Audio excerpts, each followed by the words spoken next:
Hello साथीहरू, आज चाहिँ म मेरो तेलपुरी धिमाल टोल खेतीमा जाँदैछु लिची टिप्नको लागि।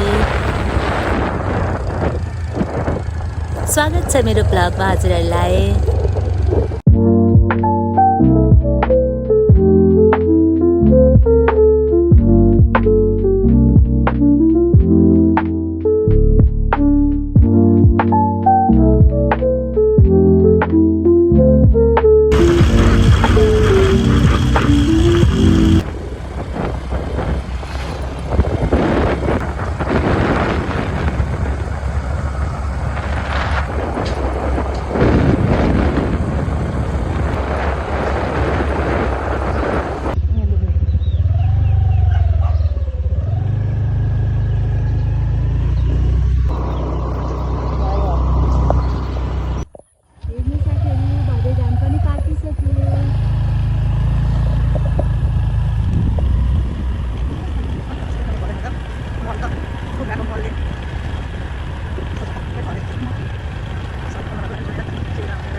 साथीहरू पत्ता चाहिँ छैन, भोगटे चाहिँ फलेर हाम्रो बारीमा। यो चाहिँ हाम्रो किसलिया खोलामा ऊ सानो हुँदाखेरि पनि यही खोलामा नुहाएको, अहिले पनि उसले यही खोलामा मुख धुँदैछ। अब हामी किसलिया खोला हुँदै हुँदै हाम्रो खेतबारी जाँदैछौँ। उहाँ हाम्रो जेठाजु जाँदै हुनुहुन्छ। हाम्रो बारीको निगुरो, यो चाहिँ हाम्रो बारी हो अनि हामी यहाँ निगुरो टिप्दैछौँ। यो चाहिँ आँप हो गाइस, हाम्रो आँपको बोट। यसपालि आँप धेरै फलेको छैन हाम्रो। हाम्रो डोकोमा चाहिँ हामीले लिची लिएर आउँछौँ अहिले, अनि एक डोकोभरि लिची लिएर आउने भएको छौँ है हामीले। हाम्रो चाहिँ घरमा यस्तो अर्ग्यानिक लौका फलिरहेको छ। गाइस हेर्नु होला हाम्रो आँप। अब हाम्रो नरिवलको बोट पनि छ अनि हाम्रो आँप पनि छ। आँप हेर्नु गाइस कति धेरै फलेको छ। आँप पाक्ने सिजनमा आउनु होला।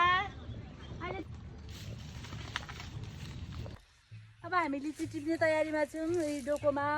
अनि यो खुट्टे चाहिँ रुखमा चढ्छ। यो चाहिँ हाम्रो नाति हो। नाति त हेर्न हाय भन्, हाय भन् न। अर्को नाति यता आइज, लिची टिप्ने नाति रिदम हाय।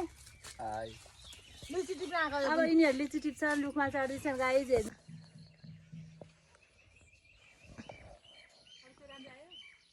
हाय साथीहरू, लिची हेर्नु। अब यो चाहिँ एक हप्तापछि मात्रै टिप्ने हो। यो चाहिँ अलिक काँचै छ अनि अलिक अमिलो छ लिची। यतिखेरको सिजनको फल हो।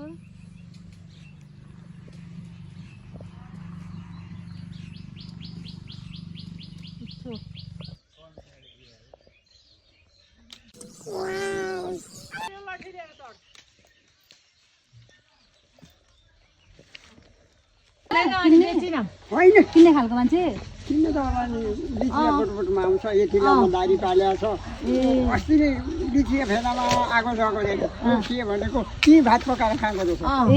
बेचिन मामा, हामीले यसपालि पोहोर चाहिँ थुप्रो थियो, यसपालि फलेन मामा। फलेन बाबा, फलेन। मामा खाइ हेर्नु त कस्तो छ। यसपालि बेचिन। साथी हो हाम्रो चाहिँ काँक्रा है। राम्रो लिची कति गुदी भएको लिची रहेछ भन्छ। पानी परेर खल्नु भइसकेछ दिदी लिची। सुगर लागेको मान्छेलाई यस्तै ठिक हुन्छ। सुगर फ्री लिची। घरमा हिम्मतसँग छोडेर लिची टिप्न आएको छौँ। अब लिची लिएर हामी बेलबारी जान्छौँ साथीहरू। यो लिची पनि धेरै ठाउँ पुग्छ आज। भरे डाङियाड, बेलबारी, विराटनगर, इटारी हाम्रो फेमस लिची हो। हामीले यसपालि लिची एउटा पनि नबेचेको, सबै आफन्तहरूलाई खुवाउनलाई राखेको। हजुरहरू पनि आउनु, हजुरहरूलाई पनि दिन्छु।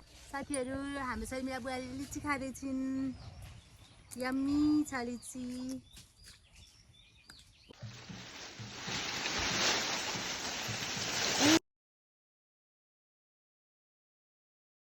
लिन आउन पाइनौँ, लिची धेर पाकिसकेछ अनि पानी धेरै परिराखेर अलिक खल्लो भइसकेछ।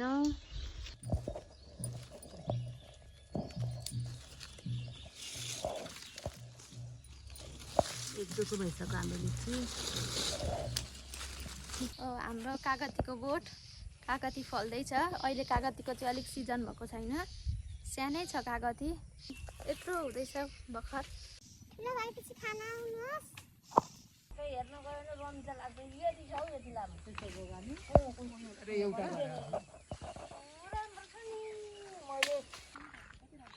हाम्रो लिची चाहिँ अझै सकिएको छैन झारेर एउटा पनि नछोड्ने हुनु झारेर गलिसकेको छु लिची टिपेर भाइहरू पनि झरिसक्नु भएको छ डोकोमा लिची एक डोको भइसकेको छ साथी हो अब लिची टिपेर गयो साथीहरू हामी उसले एक डोको लिची बोकेको छ बिचरा हो मैले चाहिँ झोलामा बोकेको छु साथीहरू यो के को रुख हो हजुरहरूलाई थाहा छ यो फलको रुख थाहा छ भने हजुरहरूले कमेन्ट गर्नु होला